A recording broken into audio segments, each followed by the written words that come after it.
Hello there, how are we doing today? Hopefully all my settings are behaving themselves today, because they certainly weren't until a few minutes ago, where for some reason my audio decided to mute itself, even though I told it not to. Oh well, what are you going to do? What are you going to do? Good afternoon, folks. Let's try that again. How are we doing?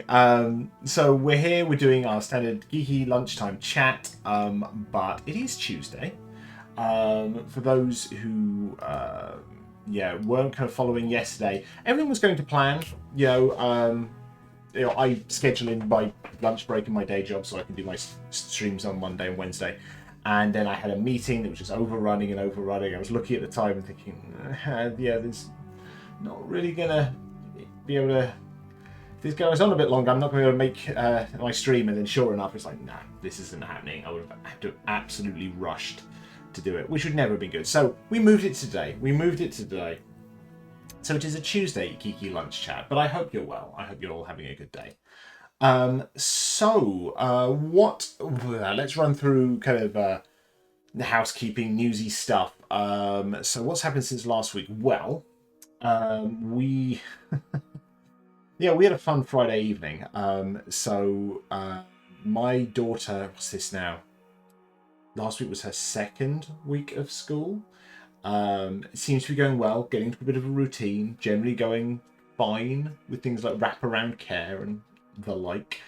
And then my wife picks up my daughter on Friday, and we discovered that like 10 minutes before she picked her up, she'd done something silly and fallen off of a slide. And she was doing something silly. An older boy tried to do a trick, her words, not mine, on the slide. She decided to try and copy it. She is 4 and probably fell off of it and hurt her arm. So a trip to A&E later, and yep, she has a fractured arm. It's not the worst fracture you could imagine. It's what's called a buckle fracture, which kind of tends to happen in kids because their bones are slightly, not squidgy, but they're softer than adult bones. But sure enough, yes, she has fractured her arm. She's been an absolute trooper about it. She really is. I think she's more annoyed by it than anything else, because clearly it is inconvenient. Case in point, yesterday was meant to be her first PE lesson. So she was there, PE kit, broken arm, sling. I mean, she was able to do some stuff, which is good. She wasn't just completely sitting it out, but it's a pain. But she is genuinely, coping with it incredibly well. And she was great in A&E. We're there about 2.5 hours, which actually is pretty damn good, considering how long you could be in A&E in the UK. I've certainly been in A&E for like 4, 5, 6 hours before, so I'm very glad they got her in quickly, got her sorted quickly. And I think she's supposed to be, according to the fracture clinic at least. Sorry, I'm slouching a lot. Sort of my posture and lower back. The fracture clinics say that she'll be in a cast for like 2 weeks and then in a splint for another 1. So that could be a heck of a lot worse. It really could. But she's still a poor thing. She really is. What else? Well, yesterday I submitted all the gubbins for the panel I'm doing at Dragonmeet, which I'm really looking forward to. So I've been to Dragonmeet once. I went last year and had a brilliant time. Honestly, it was the best convention I went to last year.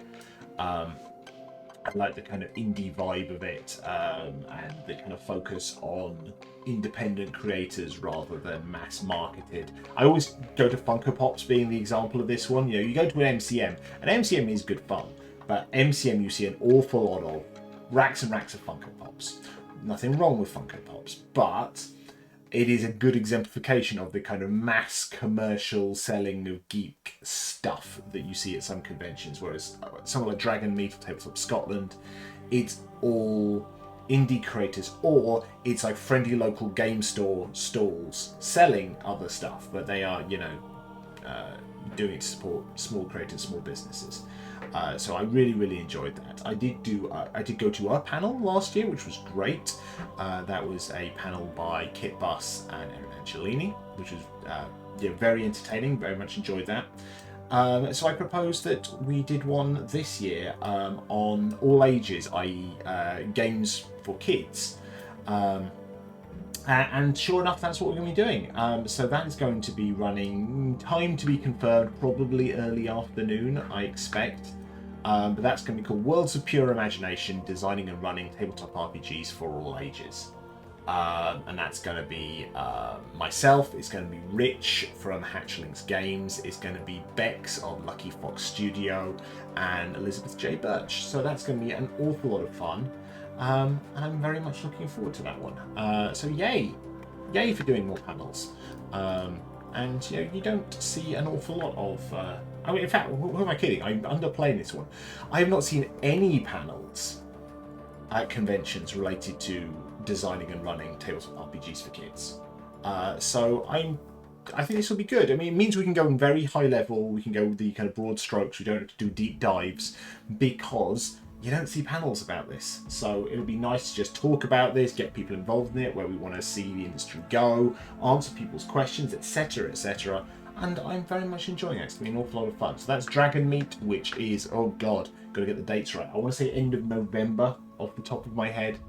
I should probably know this. I write myself notes on, I'm going to talk about this, I'm going to talk about that. And then I forget important stuff like when is it? Saturday 30th of November is when Dragonmeet is.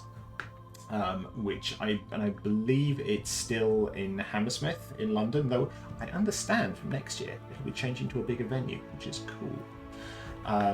So there we go. Dragonmeet panel. Very much looking forward to it. More on that soon. Last little bit of housekeeping. So last week I said that Shought Thorts, my interview show, is going on a bit of a hiatus, and it is. I need the time to record more episodes, edit them up, and get ahead of myself, so I'm not having to record and edit them fortnight by fortnight. Otherwise, I don't get anything done, and the quality will inevitably reduce. So we will be going on a hiatus, but it has been bugging me because my intention was to get to like 10 episodes before having a bit of a break, and I'm on 9. However, I'm actually recording an episode this Friday.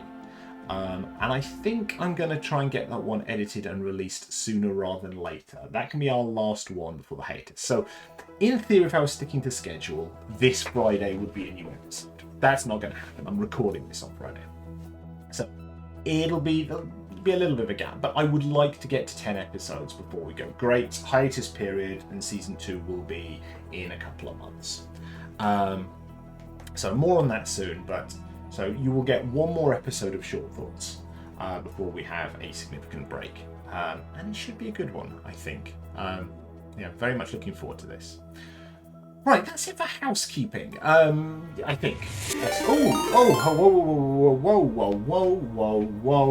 Whoa, and indeed. Whoa. I do appear to have been invaded by a Gonki army. I'm not quite sure what the collective term for Gonkies are. I'm sure a few people could have some suggestions. Oh, and we've got follows coming in as well. Thank you, Mr. Steve. You're an absolute legend. No, thank you so much. Oh God, I've got to do a spiel.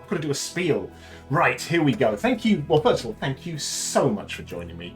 For those who don't know who I am and the crap that I do, so my name is DC Bradshaw. I am an independent creator of tabletop role-playing games. I also have an interview show that I release every fortnight called Shought Thorts. Let's chuck a chuck a link into the chat for Shought Thorts.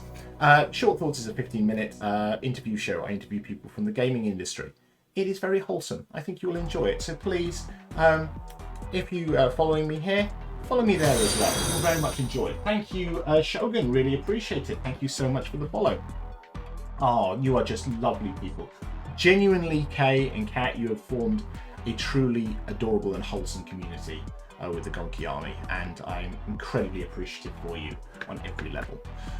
So thank you for that. What was I saying before I got sidetracked? Yes, so I stream kind of irregularly. No, I do Geeky Lunch Chats on Mondays, and I do Geeky Lunch Chat with Games, where I generally play a board game of some sort on Wednesdays. I also do gaming streams irregularly over the weekend. I'm currently doing streaming of The Last of Us, where I have the handy pulse tracker, heart rate thing going on during the stream. I'm very much enjoying it, and that's good fun. But yes, do check out Shought Thorts if you enjoy it. Each episode is less than 15 minutes long, so it's perfect for a little break during the day. If you just want something a little bit wholesome while you're taking a break from work or something to watch or listen to over lunch. It's also available in podcast form. So feel free to go to your podcast app of your choice, whether that's Apple, Spotify, or one of the other many variety of weird ones out there. So do have a look there. I think you'll enjoy it. It is cozy and charming. What was I talking about? So we've just done some housekeeping stuff. And the last thing I was going to talk about before I got into really geeky stuff was a topic I don't generally tend to talk about on stream. Let me turn my music down a little bit. And I thought of that just because we're actually going to talk music for a second. Because the last couple of days, I've been listening to quite a bit of Linkin Park. Now, I have not listened to Linkin Park for a very, very long time. I listened to a lot of Linkin Park in secondary school and early uni. I can't remember who introduced me to Linkin Park. I believe I was introduced to Linkin Park by someone who said, yeah, a lot of people are listening to Limp Bizkit, and Limp Bizkit's a bit shit, isn't it? Suggested Hybrid Theory instead. But I've always liked Linkin Park. But I haven't really kept track of them over years. I mean, and obviously I was aware of when Chester Bennington died. But obviously, unless you've been hiding under a rock or very, very obsessed with Oasis, they're back, which is very, very cool. And so they have a new album coming out. They're on tour right now. And the very, very cool thing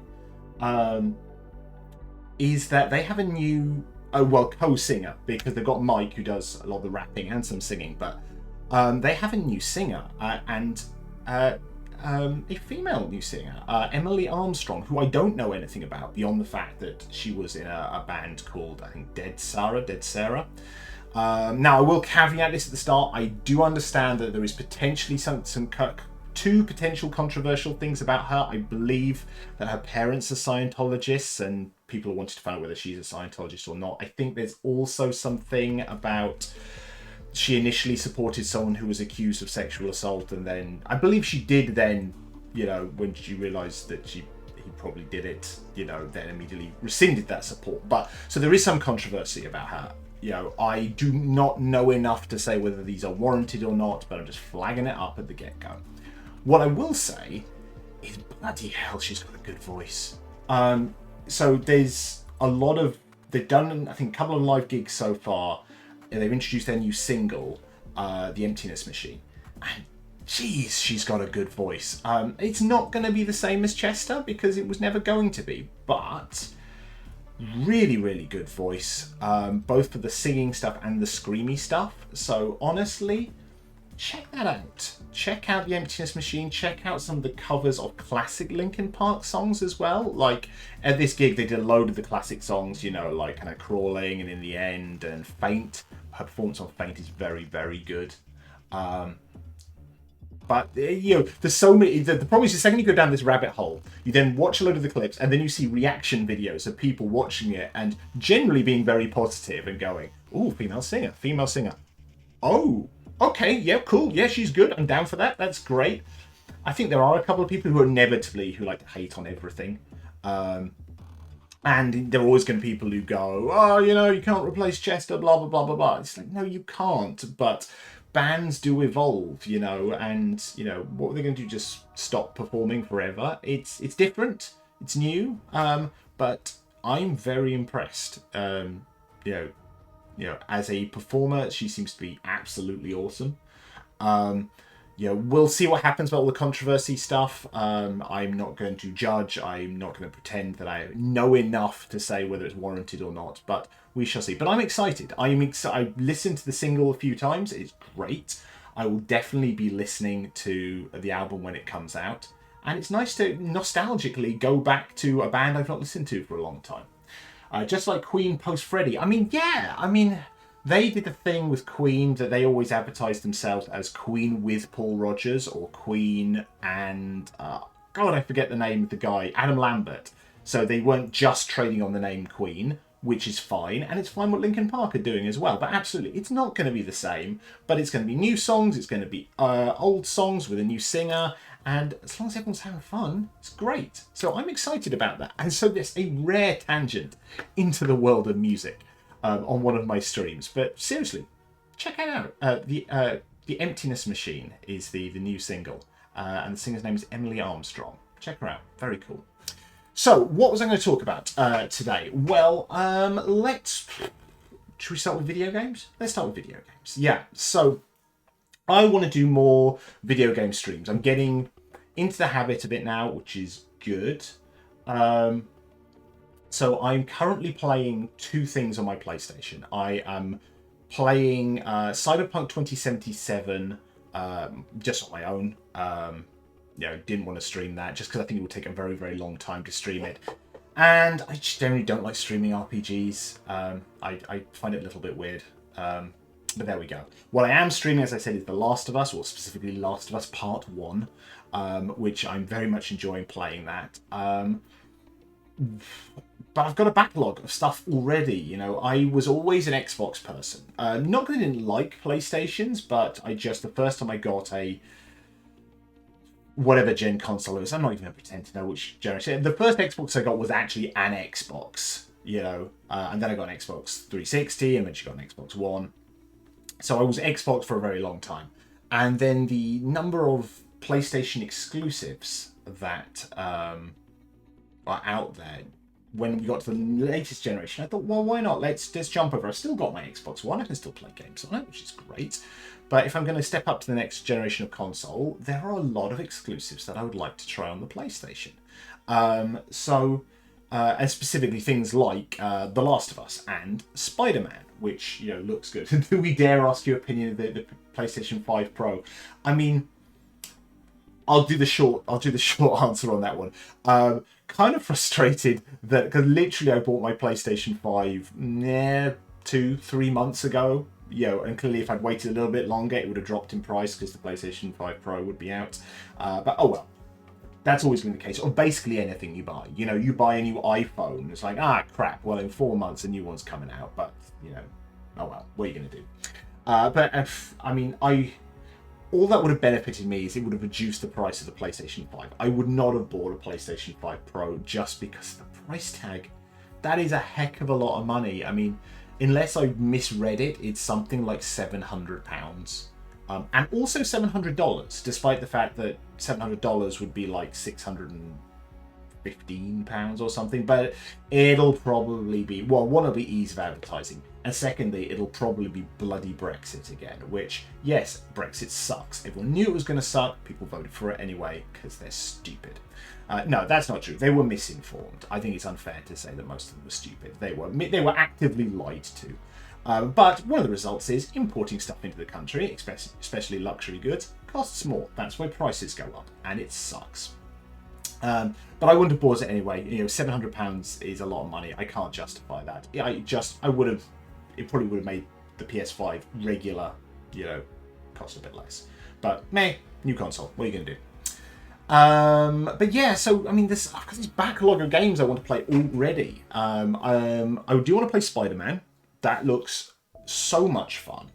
I played a few Spider-Man games historically. Like I have played Spider-Man 2, the old Spider-Man 2, the one based on the second Tobey Maguire movie, and that was a lot of fun. And I know a lot of people hold that as a standard of what a web-slinging game should be like.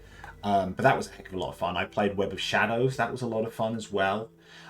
So I am very much looking forward to getting into this next-gen new Spider-Man games, because they look so good. They look so much fun. I don't know if I'll stream it or not, and that kind of depends if I'm going to carry on my horror thing or not, because I don't want to be streaming two different games at once, because otherwise I just don't get anything done. Because when I finish Last of Us, I'm very tempted to carry on with the horror thing and maybe play Resident Evil Village. And that's probably going to be more relevant to have the heart monitor on for, because those games are scary. If Resident Evil Village is anything like the one that came before it, which I always get the name wrong of, it's not called Bioshock, because that's a completely different brand. Biohazard? It is Biohazard, isn't it? Resident Evil Biohazard was incredibly scary. That folk horror vibe was bloody terrifying. And I'm quite glad I wasn't on stream for that, because that would have been, I mean, I don't want to make a fool of myself, but yeah, It was, yeah, wouldn't have been good to see. You'd have found it bloody hilarious, though. What are you going to do? But no, I'm looking forward to playing Resident Evil Village. I think it would be a lot of fun.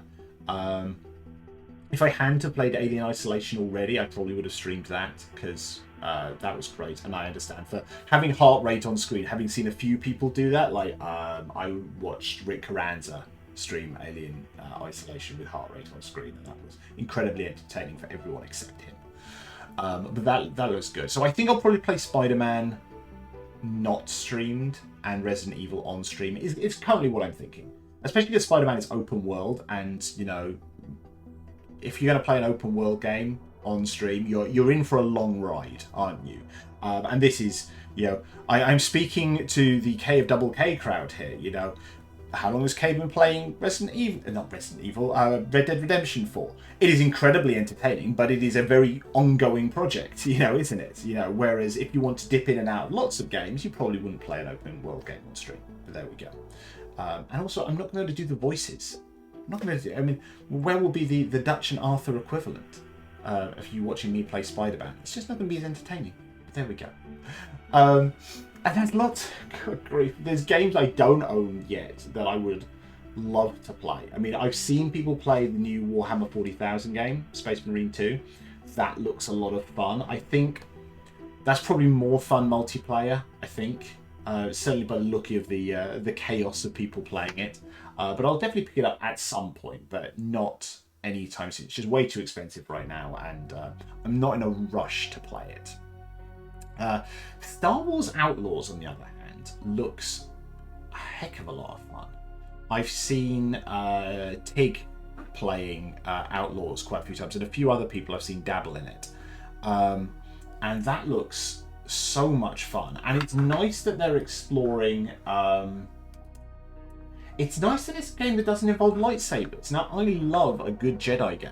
I mean, going back to like Jedi Knight, Jedi Outcast, Jedi Academy, all of those. I played Knights of the Old Republic, and playing a Jedi character is fantastic. But I think not playing a Jedi is actually not more fun, but it's a different kind of fun. You get to explore that, I don't know, seedy underbelly of the Star Wars universe, which so not going near Jedi and lightsabers, I think that'll be a fun change of pace. And it is I think a legitimate criticism of the Dark Forces Jedi Knight series is the fact that it no longer became the Dark Forces series. You know, the first Dark Forces game was Kyle Katarn, he's a smuggler, going and doing smuggly things and kind of grounded stuff against stormtroopers and the like. And like the scariest boss in Dark Forces were, well, one, you had the Dark Troopers, but you fight Boba Fett, you know, and it's like, well, he's got a jetpack and more guns, you know, you're in a lot of trouble. Whereas if you're fighting Boba Fett as a Jedi, sorry, I always say Boba Fett rather than Boba Fett. I know Boba Fett is the correct pronunciation. This is one of these things where me as a kid, it's stuck in my head because I mean, they say his name once in the original movies, which is Han turning around and going, Boba Fett, where? And then knocking him into the Sarlacc pit. But mostly, myself and my brother read it in things like Star Wars books and Star Wars comics and stuff like that. So in my mind, it's always Boba Fett, whereas I think the correct pronunciation is Boba Fett. But there we go. Tangent, sorry, rambling. But yes, so I think playing a lower, not lower tech, but the equivalent of low fantasy, you know, Star Wars game, not Jedi's, I think is a lot of fun. So I'll definitely pick that up at some point. Because yeah, that looks great. Oh, thank you, Dragon Pockets. I do appreciate. I ramble. I really do ramble. But I will endeavour to be entertaining as far as I can. The one I am going to have to pick up, I think sooner rather than later, though, is Dragon Age. So for those who don't know, Dragon Age: The Veilguard is coming out, which is the 4th Dragon Age game. I have played all of the other ones. Dragon Age, I mean, they're all quite different, but I've enjoyed all of them. Dragon Age is definitely more of a low fantasy game. It's a little bit dated now, but it is still an awful lot of fun, but I played that many, many times. Dragon Age 2 suddenly leapt up the high fantasy, in terms of the character designs and physics and stuff like that, but that was a heck of a lot of fun as well. Dragon Age 3, I think, was a nice middle ground between the two, and it was... be unfair to say the others were unpolished. It felt more polished, was Dragon Age 3, but that was brilliant. Absolutely fantastic. It's not even called Dragon Age 3, is it? It's called like Dragon Age Inquisition. But no, that was a huge amount of fun, and obviously it's been a while since we've had a Dragon Age game, so the fourth one coming out, I am very much looking forward to it. And I think, you know, finances, etc. permitting, I think I'm going to need to play it sooner rather than later, otherwise it is going to get spoiled for me. I don't know what twists and turns might be within the plot. I don't even know that much about the plot of it, which I'm kind of glad of. No one expects the Dragon Age Inquisition. There we go. Yeah. Would it be a geeky stream without some form of Monty Python joke in there somewhere? I think not. But I think there will be twists and turns in the plot of Dragon Age Veilguard, and so I would like to play it sooner rather than later to avoid those spoilers, and because it would be nice while, you know, people that I follow and my friends are playing it to be able to be on that ride at the same time. I kind of missed out with that with Baldur's Gate 3. I mean, Baldur's Gate 3, the hype has been going on for a very, very long time. People are still talking about it because it's still awesome. But I missed out on that because at the time when Baldur's Gate 3 was in early access and when it was originally released, I didn't have anything that could play it on. So I had the words failing. So it wasn't on Xbox One, so I couldn't get it on console. Didn't have a PlayStation, and at the time I had a Mac. I had a Mac at the time that wouldn't have been able to play it. I was in the process of buying my current Mac, which can play it. But then the Mac release of Baldur's Gate 3 was it was delayed for quite a long time. So I had a lot of people, a lot of people I follow going, "Oh, it's so good," and "Oh, is it like amazing?" and and Shadowheart and all of this, and it's like, I just want to be playing this game, and I can't because I don't have things with which to play it with. So yeah, I feel I missed out on some of the initial ride of that. So I would like to get Dragon Age: The Veilguard when it comes out. We'll see. I probably will. I mean, honestly, I don't know why I'm pretending that I'm umming and ahhing about this. I will just, in a moment of weakness, just go, yeah, sod it, let's just buy this and play it, because it's going to be a cracking game, and it would be really nice to go on that ride with everyone else. The last one that is I'm still looking forward to, and I've not heard anything about it for a very long time, so I hope it is still on track. And if you've not found out about this, do Google this one. Jurassic Park Survival. I really hope it's good. The pitch of Jurassic Park Survival is, imagine Alien Isolation, but set in the aftermath of the first Jurassic Park movie. That's it. So I believe you're like an InGen technician who is stuck on the island after the events of the first Jurassic Park film. And dinosaurs are out. Raptors are about, they all escaped, electric fences and the like, and you've got to escape from the island. That would be such fun. When you take... I mean, just think about that sequence. Go to the original Jurassic Park movie and think about the sequence of Ellie and Muldoon going through the raptor enclosure, and then Ellie going through the underground kind of bunker area, going to switch on to reset the electrics.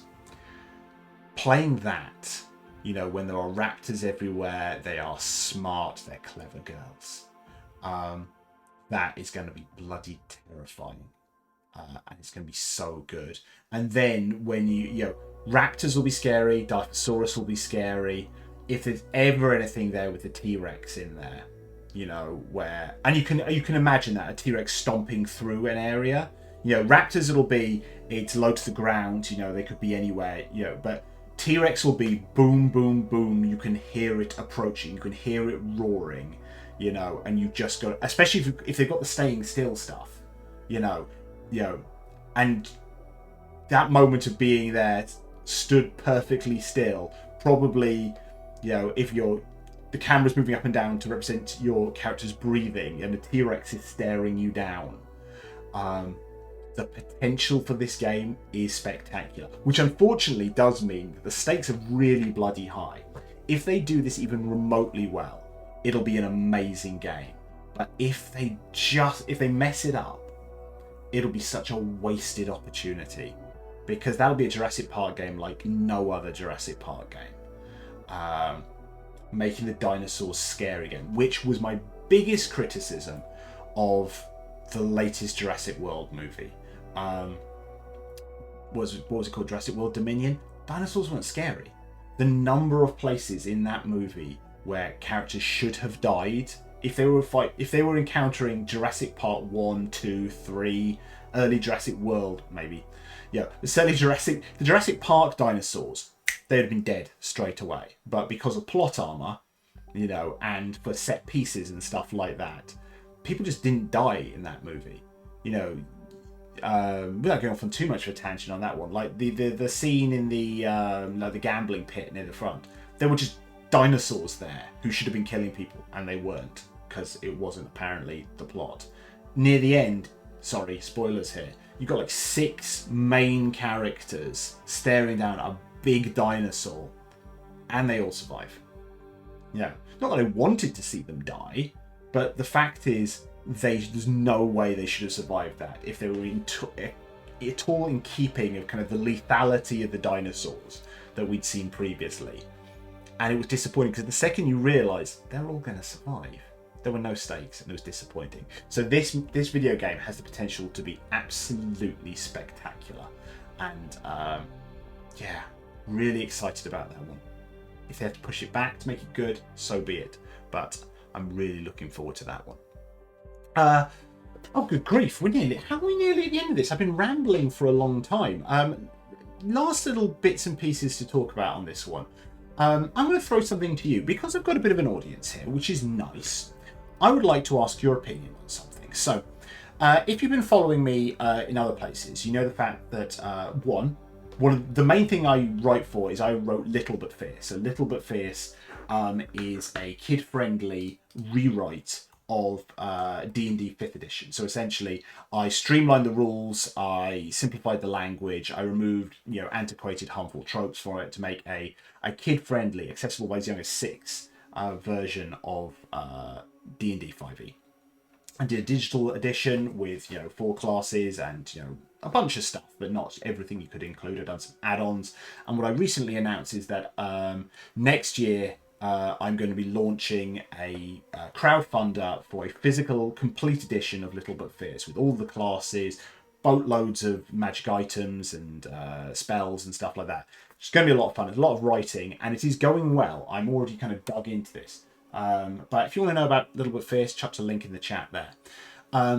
So I've been thinking ahead about the Kickstarter already. I mean, I've got a lot of writing to do, which is, I'm very much enjoying it. But I wanted to ask the opinion of the room. So, firstly, extra stuff to be included. One thing I know I want to include in it is I want to include explicit mentions of disability. I think it would be negligent of me not to, at a minimum, and I've already got stuff in there about the fact that, someone's walking speed doesn't have to be them walking. It could be them, it could be on horseback. They could be, in a wheelchair, etc., etc. I want to include explicit stuff about prosthetics. I would really like to, and I hope I can do it, and they've expressed an interest. It's been a while since I've spoken to them, but they have expressed an interest. I would like to work with Mark Thompson, who did the combat wheelchair, to have something similar to that, a little bit fierce. It would be nice to have box standard prosthetic stuff, especially for players who have prosthetics or are disabled, so they can do a character that's similar to them. But I would like to do something a la the combat wheelchair as well.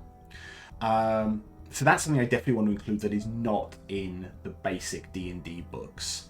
And I'd be curious to know what else, kind of the community thinks is missing from kind of a core role-playing game set. What is the thing they don't give you that you would really, really like to see?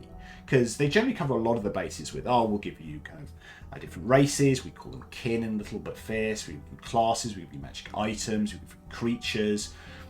What else is sadly absent in most games? Because I'd like to include it, especially if it's something that you kind of think, with hindsight, yeah, that should be in the core book. Why is that an add-on?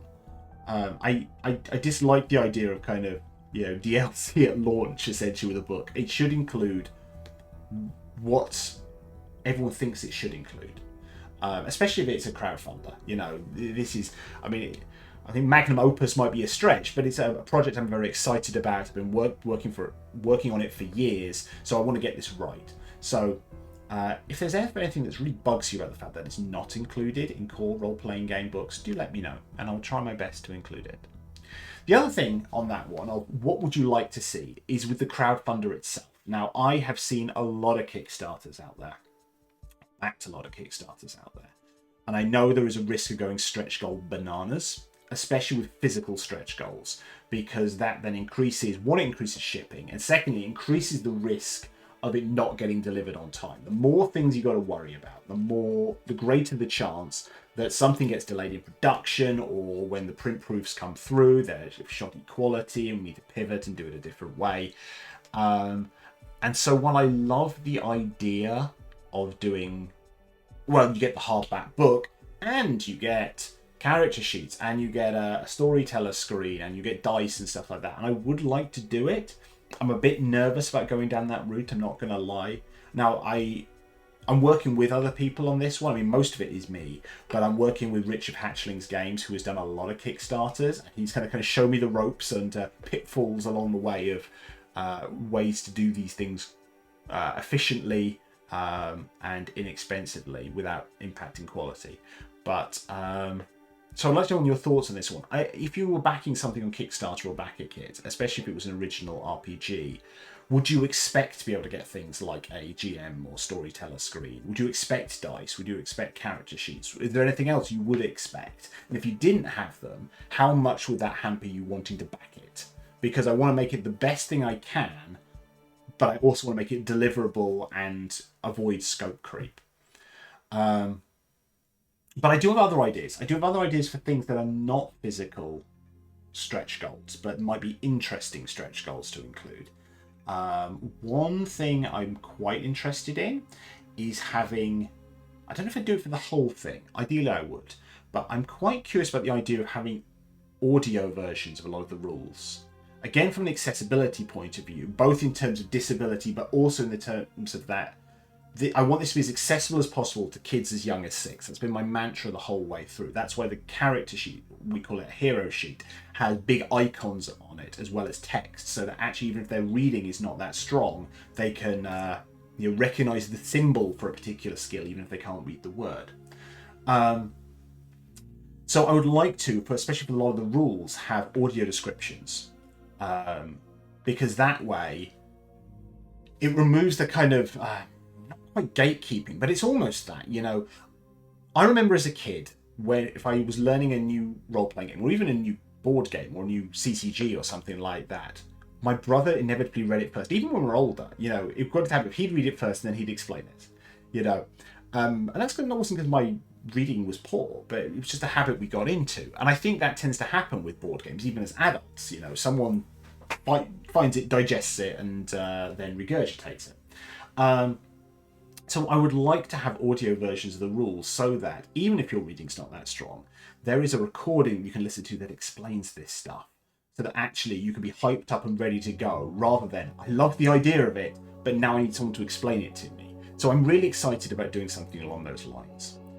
I'm tempted to do something with regards to an actual play. That would be a higher stretch goal because that's a lot of work, but it is a digital thing, a digital reward that could come with it. It would be some sort of probably limited scope in terms of it, but I think that could be fun. Potentially digital one-shots, so I think pre-printed adventures would be good, but if I do it as a physical thing, then the risk with doing it as a physical thing is, again, it's that scope creep. If one big hardback book becomes 2 big hardback books, suddenly everything is more expensive. So I'm curious about that, but I would like to know your thoughts on what are the what are the stretch goals or extra things you would like to see, especially if it is a little bit out of the box. What have we got in the chat from Dragon Pockets? Dice would be good, especially for kids as their first 20-sided dice. Yeah, I mean, I was hesitant to go down the dice route, but the more I think about it, the more I think it would be really nice, especially because a lot of dice are fiddly, small writing or small dots on them. Whereas I think big, chunky, colourful dice, with big, bold text, kind of in that Mario style. And I've seen a couple of them when I was at Tabletop Scotland. I think that would be nice to make the dice more accessible to kids. Volunteer with Guide Dogs UK, and accessibility would be a way to be amazing. That would be awesome. And thank you for that. No, just do digital, as most kids are using tablets by age of 6. Yeah, I mean, that's the thing. You're absolutely right. I think it's great to have a book, but digital editions and all the jazz that goes with it is increasingly common. It really is. It's why I made the starter edition that I produced was digital only, but I made sure it had lots and lots of internal links in it to make it easier to browse. So that if it says, please see the spells section, you click on the word spells and it jumps you to the spells chapter. It makes it more navigatable. So I will continue to have a really strong digital release of this. And then again, it makes add-ons easier because I can have a digital one-shot, don't have to worry about printing it. I just need to make it really, really good. Right, sadly, I have to go back to my day job. Needs must and all that. Needs to make the monies and the like. But let's wrap this up. First of all, thank you so much for joining me. Thank you so much for the raid, KFKK. And thank you to everyone else who stuck around. There's a goodly crowd in the room here of awesome people. Some familiar faces and some people I'm seeing for the first time. So thank you so much for joining me here. I will do the standard spiel here. If you have enjoyed this and you've not done so already, please consider following me. As you can see, I am a relatively small streamer. I came to this quite late in the day compared to a lot of my friends, and still building momentum. So if you would like to follow me, that would be awesome. There is no expectation of subscribing here. If you ever want to chuck me your Prime subscription, that would be amazing. But just a follow is good enough for me right now. I just want to expand my audience on this one, so I can continue to do these things I love doing. Similarly, if you have enjoyed it, follow him now, I command it. Thank you, Paul. I do appreciate it. I really do. Similarly, if you're intrigued by the notion of Shought Thorts, jump over to my YouTube channel. It's just at DC Bradshaw as well, but there is a link in the chat as well to Shought Thorts. Thank you so much, Dragon Pockets. You are amazing, and thank you so much for chipping in so much in the chat. You are awesome. Jump over to my YouTube channel. Like I said, you'll see all my VODs, some original content, but in particular you'll see Shought Thorts. Like I said, each episode is a 13 to 15 minute bite-sized interview with someone from the gaming industry, with a particular focus on diverse creators. So please check that out. Follow on YouTube, follow on the podcasting app of your choice. I'm really proud of them, and I think they're an awful lot of fun. So do check those out. Finally, social media, gubbins. I am still on Twitter for the time being, because while I would love to leave, it is a way to get momentum, but I'll probably be completely jumping ship in the near future. But I am at DC Bradshaw RPG on Twitter. I am at dcbradshaw.com on Blue Sky, which is my main place I post, and I am, as of recently, at DC Bradshaw on Threads, but I can take or leave Threads. It's not brilliant. It's still very algorithm and bot heavy. But there we go. And finally, if you do want to support me while I work on projects like Little But Fierce, and pay for the subscriptions I need for running podcasting and stuff like that, I do have a Ko-Fi. It's DC Bradshaw RPG. You can support me in a one-off manner, or it is £3 a month. £3 a month gets you access to some exclusive stuff, work in progress content, a discount in the Ko-Fi store for any of my digital tabletop RPG products, and you get my undying affection, because you're just awesome. So if you'd like to do that, that would be amazing. And thank you discovered my adorable penguins. There are 4 adorable penguins. There is Penguin with a coffee mug, Sleepy Penguin, there is Facepalm Penguin, and if you subscribe with your Prime subscription otherwise, you get Pirate Penguin. It's very cute. They're all designed by Sleepiest Designs, and Sleepiest is just the best. She really is. That's it for me. Let us see who is about for the raiding. We have Radaz is on. Radaz is on. So let's jump over to Radaz's stream. I don't have any raiding call. Just be awesome. Keep being awesome. You know, it's just fun to jump from streamer to streamer, raiding in and raiding on. There we go. She's on a break right now, but I imagine she'll be back very, very shortly. But we'll start a raid. I think I should probably stop talking. I have to go to work now. Boo-hoo. But no, thank you so much for joining me. You continue to be amazing and have a wonderful day. All right, bye.